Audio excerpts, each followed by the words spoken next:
conocemos al DeLorean por Volver al Futuro. Si investigas un poco, viste que el auto era muy malo, no tenía potencia. Pero si te digo que solo estaba en el lugar equivocado, como una botella de agua en un supermercado, contra una en el desierto.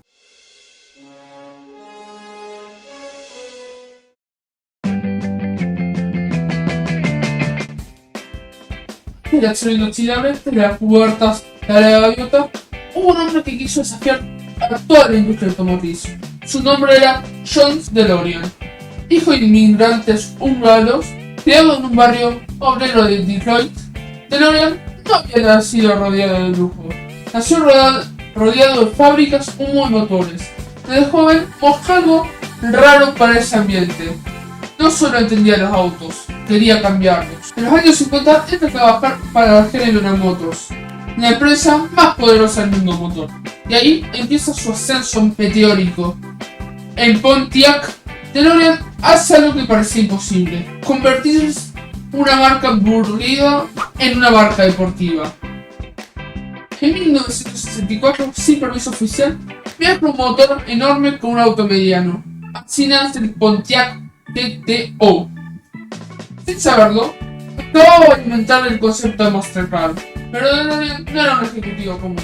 Mientras los no usaban trajes limpios, él vestía distinto, hablaba distinto, pensaba distinto. En 1969, con apenas 44 años, más joven de toda la historia de Chevrolet, estaba en la cima, y ahí empezaron los problemas. Porque DeLorean no quería vender autos, quería cambiar la industria. Criticaba públicamente a GM por fabricar autos inseguros, contaminantes y sin innovación real. Hablaba de un auto futuro.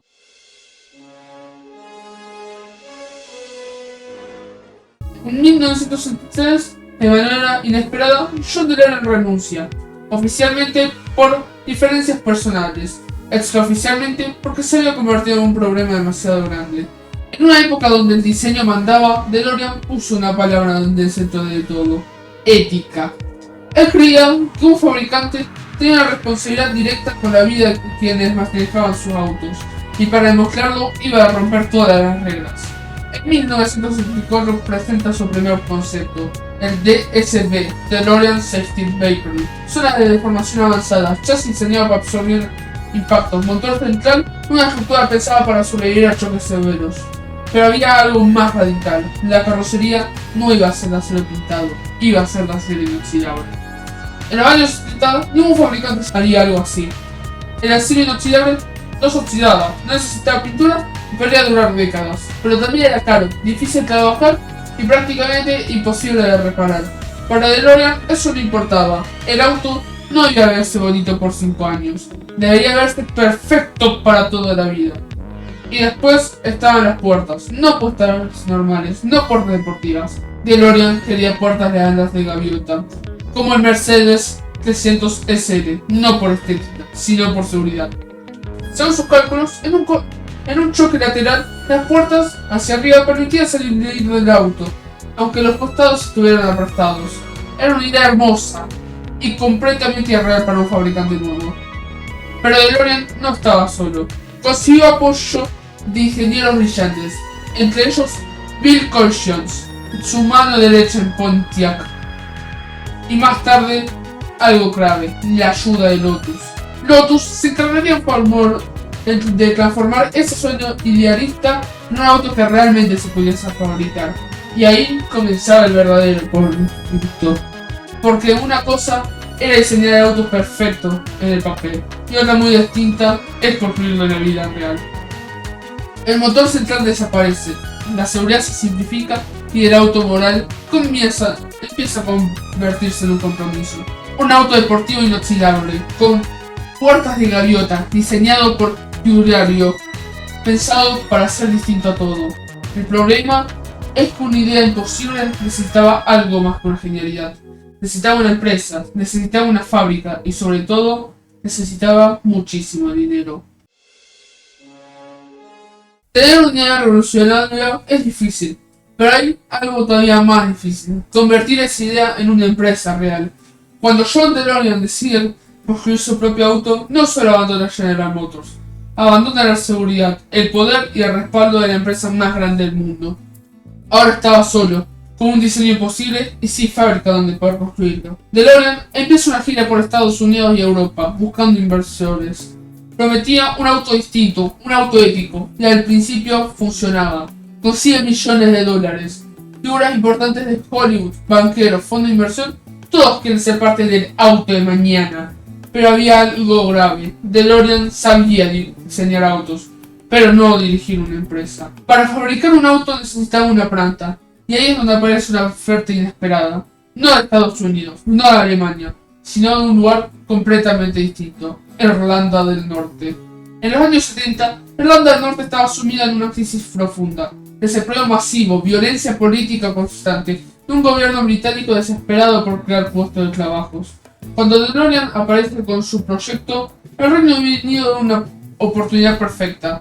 El Estado británico le ofrece algo casi imposible de rechazar. Más de 100 billones de dólares en subsidios, una fábrica nueva, mano de obra barata y un apoyo político total, pero con una condición: la planta debería construirse en Dunmurry, a las afueras de Belfast, una de las zonas más conflictivas del país. DeLorean acepta, no porque fuera el mejor lugar, sino porque era el único que le daba dinero. Y así, en 1978, nace DeLorean Motor Company, una empresa sin experiencia previa, sin cadena de proveedores sólida y sin ingenieros suficientes. La fábrica se levanta a una velocidad increíble. En menos de 2 años, en medio de un conflicto armado, se construye una planta capaz de producir miles de autos al año. Pero había otro problema: la mayoría de los trabajadores nunca habían fabricado un auto en su vida. Eran jóvenes empleados, muchos sin formación técnica, contratados por las razones políticas, y como si eso no fuera suficiente, la empresa empieza a gastar dinero en una velocidad alarmante. Salarios altos para ejecutivos, oficinas lujosas, viajes constantes, cambio de diseño de último momento. Cada mes el proyecto se volvía más caro y el auto todavía no estaba listo. Lotus trabajaba contra el reloj para adaptar el diseño. Problemas estructurales, problemas de calidad, problemas de costos. El calendario se atrasaba y cada día de atraso quemaba miles de dólares en subsidios y préstamos. En teoría, DeLorean Motor Company tenía todo para triunfar: dinero, apoyo político, un diseño espectacular y un creador famoso. En la práctica, era una empresa frágil, mal organizada, mal ubicada y sostenida por un reloj que avanzaba demasiado rápido. Sin saberlo, antes incluso de vender su primer auto, DeLorean Motor Company ya estaba caminando por la cuerda floja. Si la empresa era arriesgada, el auto era directamente una apuesta al límite, porque DeLorean no debía ser solo distinto, debía ser inolvidable. Para el diseño, John DeLorean recurrió a uno de los nombres más grandes en Europa: Giorgetto Giuliano, el mismo hombre detrás del Volkswagen Golf, el Lotus Spirit, del BMW M1. Y Giuliano entendió perfectamente el carro. No diseñó un deportivo agresivo, diseñó un objeto, un auto con líneas rectas, puras, casi arquitectónicas, un auto que no parecía el 1981. Y después estaba el taller más famoso de todos: la carrocería de acero inoxidable sin pintar. No pintura, no barniz, solo metal. Cada panel debía fabricarse con tolerancias mínimas, las huellas quedaban marcadas y cada golpe era casi imposible de reparar. Cada auto era un pulido manual larguísimo, era hermoso, pero no era práctico. Pero el mayor problema no estaba afuera, estaba debajo de la carrocería. Para el motor se elige algo poco espectacular: un V6 PRV, un motor desarrollado en conjunto por Peugeot, Renault, Volvo.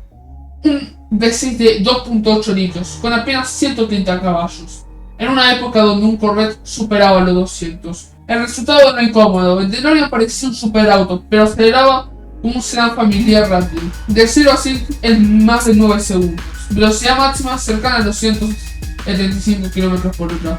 Adentro, la historia era parecida: diseño futurista, tableros llenos de ángulos, pero materiales comunes. Lo peor es que nada de esto era realmente culpa del diseño, era culpa del tiempo, del dinero, y así el auto se prestó oficialmente en 1981. El mundo quedó ignorando: puertas gaviotas, acero inoxidable y un diseño salido de ciencia ficción. Era imposible ignorarlo. El problema venía de la parte más difícil de todas: venderlos en el país más exigente del mundo.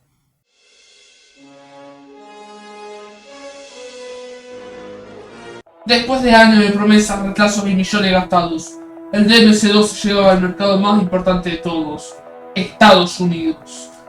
Y desde el primer día, todo empezó mal. El precio de lanzamiento fue un golpe directo, $25.000. En 1981, eso era una fortuna. Pero el precio no era el único problema. Estados Unidos estaba saliendo de una década complicada. Dos crisis de petróleo, inflación alta, consumidores más cautelosos. La gente ya no quería autos deportivos exóticos, quería autos confiables, potentes y con servicio técnico en cada esquina. Exactamente todo lo que el DeLorean no podía ofrecer. Porque comprar un DeLorean en 1981 era también comprar un problema. La red de concesionarios era pequeña, no había repuestos en stock, los mecánicos no conocían el auto. Es un mercado acostumbrado a la deficiencia de GM, Ford y Chrysler. Eso era inaceptable. Después llegaron las críticas. El diseño es espectacular, pero las prestaciones no están a la altura. Y entonces apareció el golpe final, la calidad. Los primeros autos salían a la fábrica con defectos graves, puertas mal alineadas, problemas electrónicos, fuga de combustible, interiores mal ensamblados. Tanto así, el resultado fue inmediato. Las ventas fueron buenas, solo al principio. Los concesionarios empezaron a llegarse de autos sin vender. Miles de DeLorean quedaron estacionados esperando a compradores que nunca llegaron. En menos de un año, el sueño empezaba a romperse. Las pérdidas crecían.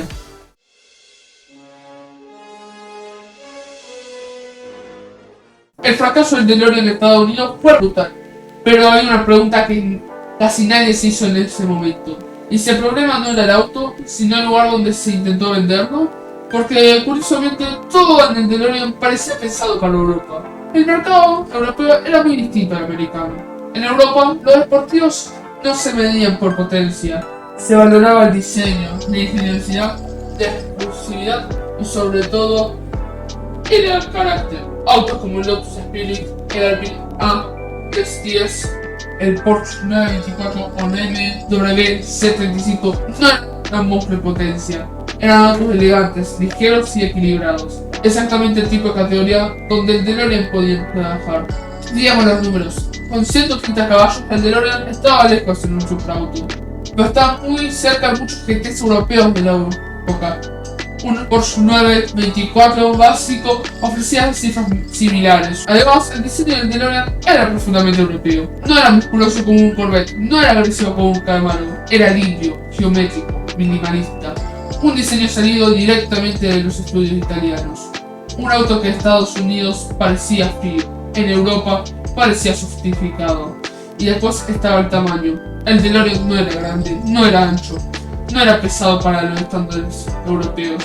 En ciudades con calles estrechas era mucho más usable que muchos deportivos americanos. Pero quizás el punto más importante era la filosofía.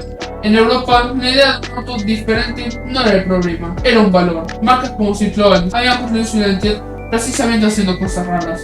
El DeLorean habría sido perfectamente aceptado en ese mundo. Entonces, ¿por qué no se vendió en Europa? La respuesta es simple. Porque DeLorean Motor Company nunca tuvo el tiempo. Pero lo peor todavía no había pasado.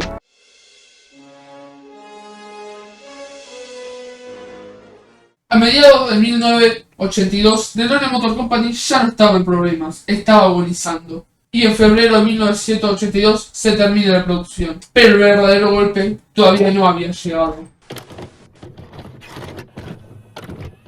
John DeLorean, the automaker arrested in the multi-million-dollar drug case. En octubre del 82, los noticieros de Estados Unidos interrumpen su programación. Las imágenes son impactantes. John DeLorean, el creador de El Auto del Futuro, es arrestado por el FBI, acusado de participar en una operación de tráfico de cocaína. Según la acusación, DeLorean había intentado financiar el rescate de su empresa con un negocio ilegal de drogas, por valor de más de $24 millones. Pero la historia no es tan simple. En 1984, después de meses de juicios, el veredicto era claro: John DeLorean es inocente.